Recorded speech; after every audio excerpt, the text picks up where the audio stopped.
if the little square, yes, it says YouTube streaming is on. Okay, welcome. Welcome everybody. The timing is perfect. Today it's me and magnificent Fiona. Ken will not be here, but we are going to have a lovely conversation for our new podcast about the physical. And Fiona is going to tell you something, but she gave a brilliant idea on the conversation that we're going to have tomorrow. We're going to have now. And then you can also watch tomorrow, after tomorrow, because it will stay on my YouTube channel. So Fiona, tell us about it. Tell Well, I was just thinking quite a lot about our previous conversation, and it struck me that for the last 200 years, really, Europe has moved more and more towards self and towards who am I, what is my identity, what's my life, my rights, my entitlements, my individual importance. Whereas for thousands of years before that, and I've just come back from a trip to Egypt, which reinforced this, there was a sense of soul, which was very different from the sense of self. And so the great traditions of Buddhism and esoteric Hinduism and have always worked on the invisible part of the soul, which and now we seem to be, and there must have been a jump at some point, because we're now talking much more about self, identity, sense of self, who am I, having me time. I mean, we're using lots of expressions as if we're just one very important being and not connected by something that, which is, I think we're going to have to work on definitions here, because at the risk of sounding confused, we perhaps need to try and define soul and self and where the two have got separated. Yes, because my next observation would really be, the more I go on with my research, my inner research, my journey in knowing who I am, the more I become aware that actually the self is very much connected to the soul. Yes. When we speak about our higher self, it's always the soul. Maybe at a higher vibration, or another perception, higher perception. But it's like, because we started using two different terms, we started thinking that it was two different concepts. But nowadays, what I believe is, and what I start understanding, is that the self and the soul are very much the same thing. But if it's like a medal, and when you are looking at one face of the medal from one side, you only see that part, but it's like we forgot that there is another part as well. Yes, and the self seems to concentrate on the physical place in the world during the one lifetime, whereas the soul seems to expand from both before birth and through the bodily manifestation on this planet, and then continue out the other side once the body bit has got left behind, but the soul has returned to some form almost of energy or frequency that perhaps we don't understand. Yeah, well, within this body, it is a bit difficult maybe to understand, but I think that more and more people are waking up to remembering who we really are, and also they are starting teaching other people to wake up, like to remember. Yes. It's very interesting, because I watch more and more videos. I don't have TV because I didn't want to have TV when I started living on my own. And then I had kids at one point, and to make their life a little bit easier, we were watching movies that I selected from the library. And so I always use the computer. My TV are specific YouTube channels. And lately I've been focusing on a couple of them that deal with soul awakening. Yeah. So there is one channel called Next Level Soul. It's a beautiful YouTube channel where Alex, I mean, I don't know how to call the owner of the channel, the one that is managing all the podcasts. He comes from the film industry, but then he understood that he was meant to do something else. So he started this channel, and he talks with a lot of masters.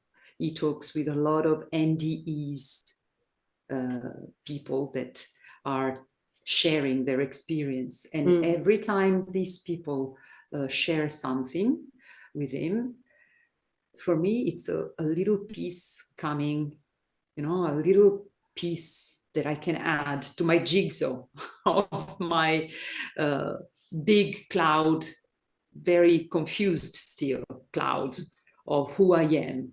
Yeah.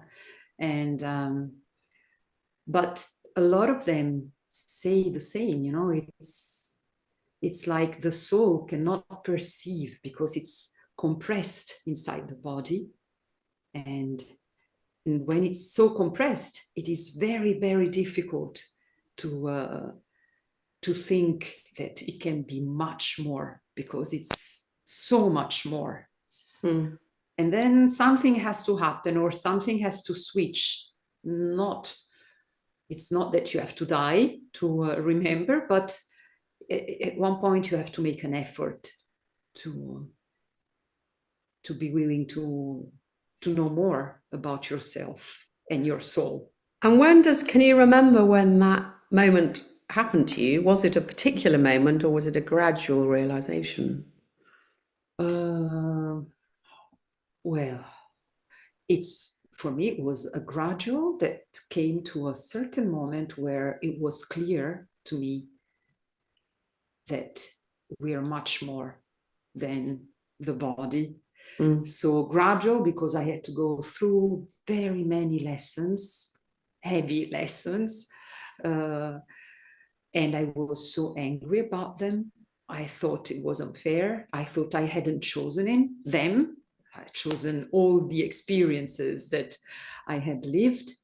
But for a long time, I was processing, you know, but why did it happen? Why? I kept asking why it happened to me. And then suddenly, after many, many, many times that I asked myself, why did it happen to me? I started realizing, also because I was reading, you know, I didn't just kept asking. I was also searching for another angle.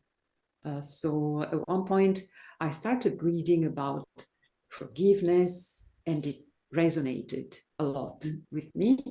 Then I went into this Hawaiian practice called Ho'oponopono. I don't know if you've ever heard of it. Ho'oponopono. It's a beautiful, beautiful practice that teaches you how to cleanse your memories, whatever memories, not only the bad ones. Like, it's not that you are going to erase your memories, but it's like energy memories, okay? And by cleaning yourself from these past generational, ancestral, karmic memories, then you get more and more connected to yourself. And in the beginning, it was really, really hard for me, because this practice, the way it has been presented to Western people, it's about 4 sentences. I love you, I'm sorry, please forgive me, and thank you.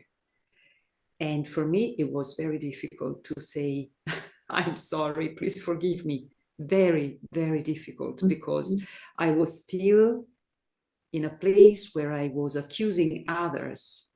So I was expecting them to say, I'm sorry, please forgive me. Yeah. I didn't want to be the first one. Yeah. So it was really hard. But because the results I was having in my life, I didn't like them. They weren't brilliant. I kept doing it. And then at one point it became clear why. It's not something that I was saying to someone else.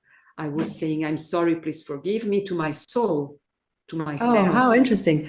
I was going to ask, it sounded, what I was hearing was almost like a conflict between dignity and vulnerability. Yeah. Is that what was going on inside? Inside me, yes. Ego. They always talk about, in the Christian church, pride comes before the fall. And quite a lot of these old expressions, which we come across because of, let's say, Bible study, are in fact nothing to do with the Christian faith at all. They're about the search for the soul and a personal pilgrimage, it seems to me. Yeah. Yeah. I mean, they're just allegorical tales of how to find yourself. Yeah, but they have been then a bit distorted Very by distorted. the church. And hijacked for other reasons. Unfortunately, but yes, there should be a personal journey. That came across very strongly in Egypt, because we were visiting the old Coptic church in Margiegis, which is called the Church of Abu Saga, where the legend is that when Jesus, Mary, and Joseph fled from King Herod's massacre of the innocents, they came all the way from Bethlehem in Judea across to Cairo on foot, taking about 3 or 4 months, and they took refuge in the bottom of this church. And then it suddenly struck me that if we were really meant to know what the real teachings were, we should all still be speaking Aramaic, because Aramaic was the language that the Our Father or whatever, it was, all these old prayers were written in. And when they're translated directly from the Aramaic, they are completely about finding your soul for yourself. And I thought, gosh, none of us, Aramaic is a dying language, because it's in fact a good way of preventing us from understanding that there's a huge heap of teaching there that is about finding your own soul, actually. Yeah, and I think that certain languages more than others, they were really they have that powerful languages and magical languages. Yes. And there has been somewhere at one point someone understood that was too powerful for everybody to be used by the masses, and they have decided to go in another direction. It's always a matter of choices. And it sounds as if we're sort of saying that this word self is a word that is convenient to use because it's been stripped of any religious connotation or any spirituality. Side. It's just meant to be some undefined entity that is all about having a physical human body, but there's more than just the body, otherwise we'd be machines, right? Yeah, absolutely. And we've all decided probably that we're not machines, otherwise. Yeah. So this word self has been used since probably the mid 19th century, I think. Yeah, I don't know. I don't know when.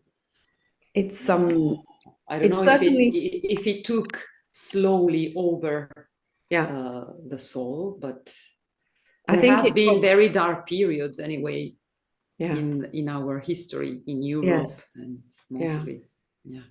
As a way of sort of separating out the power of religion in people's lives, but at the same time, by using the word self, using the word self, not soul, whilst it may have broken away from organized religion, it hasn't left them with a true sense of their own, if you like, energy or frequency. It's left them with a much more secular, materialistic existence, and that more limited. Much more limited, with not enough nourishment. And because both of us, we help people with hypnotherapy. Yeah. Actually, I am still wondering, and I'm going to ask you this question, because I have to start a practice, and you are starting a practice too, and we can help a lot by going to the subconscious mind. Yeah, and the subconscious mind has access to what is deep and deeply stored. When I think about the people I want to help and how to make myself understood by people that are looking for solutions, I'm often wondering whether I should talk to them about their identity, their self, but also integrating the soul.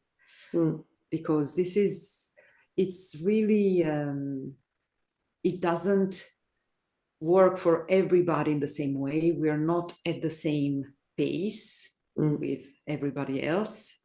So every individual is doing their own journey, yeah, and their own experience. So what do you think?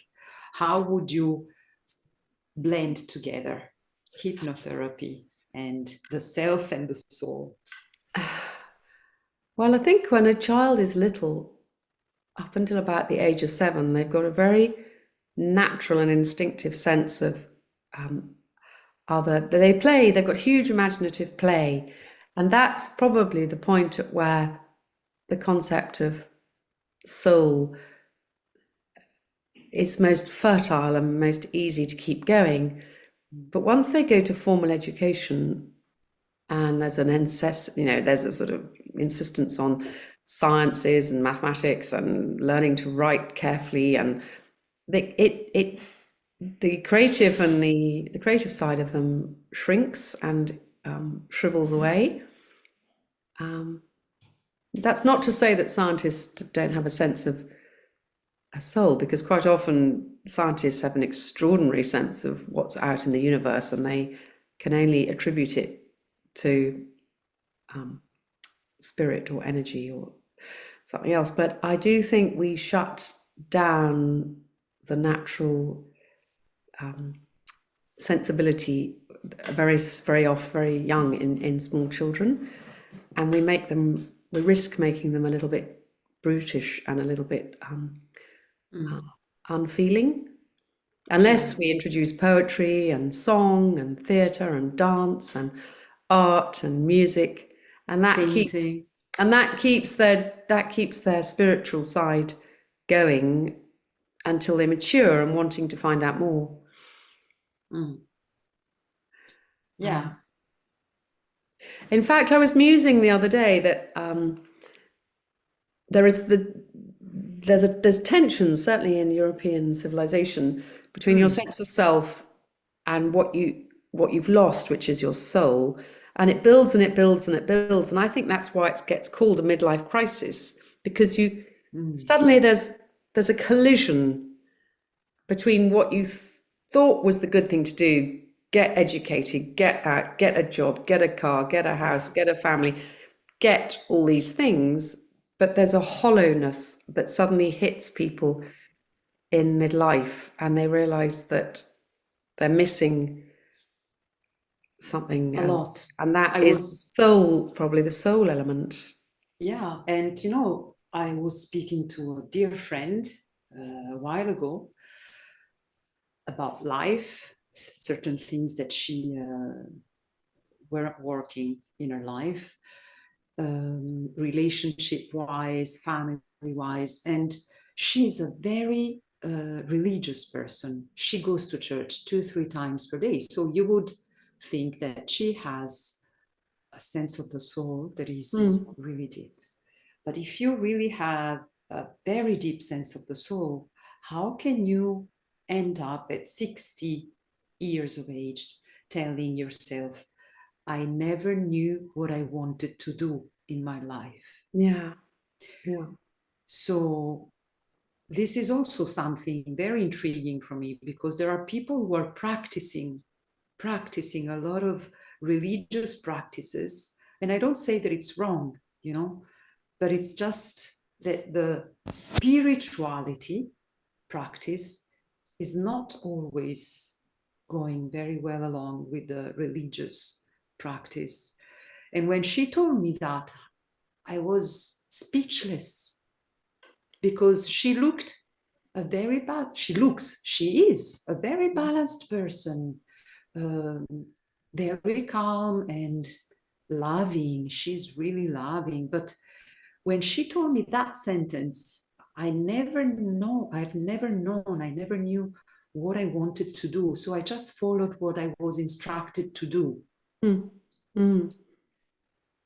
then at one point I asked her, but then were you also instructed to just go to church, and you went to church because you were instructed? Or have you ever questioned what you were taught there?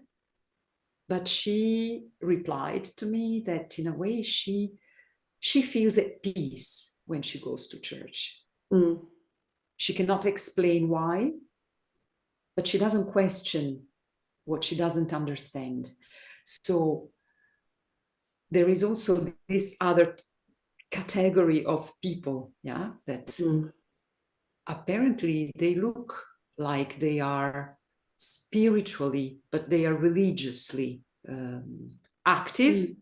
And if that's giving them the security, and the boundaries and that sense of belonging that they need, then that's a very positive set of behaviors and routines to have. Because I think each one of us tries to, you end up sort of having a daily routine that works for you. Maybe it might be get up, walk the dog, get some fresh air, have a little coffee with a friend, whatever the little routines are to help make sense of each day, I guess. And then there's the things you have to fit in, like work, putting on the washing machine, tidying up, washing the kitchen floor. But actually, sprinkled amongst all the necessary practical tasks, there are micro moments that bring pleasure, like looking at the trees or hearing the bird song, or but you were telling, when we are children, we have this amazing capacity to visualize, to dream, to play with life. And then at some point we get disconnected. Yeah, and there was no sense of time. You just played and played, and you were in a complete flow state. And it was always a bit of a surprise when someone said supper time, and you had to suddenly stop what you were doing because you had no sense of time. Yeah. I think that sense of flow helps connect with the sense of a soul or energy as well. Whereas if one's always watching a clock or keeping on a schedule or having a timetable or being dragged back into a list of actions, it doesn't allow the mind to disconnect and go into another, a beta state. So what is the question? Because I don't want to give answers. I like living with a question. What is the question that we should ask ourselves, and people should ask themselves to keep in mind that the self and the soul should at least go on a parallel. Yes, and they need to be introduced to each other at some point. And they're not in collision. They are actually best friends, but it takes a while. One is much more dominant than the other, and the other needs encouraging, if you like. I found a poem which helps a bit. Okay, no questions. Let's go for a poem then. Okay, it helped me a lot because this is why I like the poem, because it seemed to be a way of explaining what's going on inside me, and it's called Love After Love, and it's by a man called Derek Walcott, who is a Caribbean man who actually won a Nobel Prize for Literature in the 1980s, I think. So here's the poem. The time will come when, with elation, you will greet yourself arriving at your own door, in your own mirror, and each will smile at the other's welcome and say, sit here and eat. You will love again the stranger who was yourself. Give wine, give bread, give back your heart to itself, to the stranger who has loved you. All your life, whom you ignored for another, who knows you by heart. Take down the love letters from the bookshelf, the photographs, the desperate notes. Peel your own image from the mirror. Sit and feast on your own life. So it's like coming back to meet yourself after a long time away, I guess. Yeah. So maybe this is a beautiful poem. And the question that comes after listening to it in my mind is, how often do we celebrate or do we meet again? Yeah, how would you sit how and often greet ourselves? ourselves and our soul are greeting during the day? Does that mean that we have to redevelop our own sense of self-love? Is that an awkward sensation for us all? I don't think so. It's like we have made it feel awkward. Yes. But we were speaking about love in the last episode that you were with us. Yeah. And I think that everything comes from there. And because we are not really focused on the love from within, but always the love that things can give from outside out. Yeah. So I think that it's the right question, actually. Yeah. That's beautiful. And with this, we're going to say bye-bye. Yeah, that was lovely. Yeah, absolutely. Thank you very much for joining. And I will remind the people that are going to watch this replay from my YouTube channel that you can help me grow the content and grow the channel by subscribing to my channel. And if you think that you like what we are sharing in our conversation, leave a comment. And if you wish to be another special guest, if you have a story to tell about consciousness, about something that is above the physical, you're very welcome to get in contact with us, with me, with Ken, that today is not here, but also with Fiona, and we will love to have you here with us. So I will now stop the recording, the live,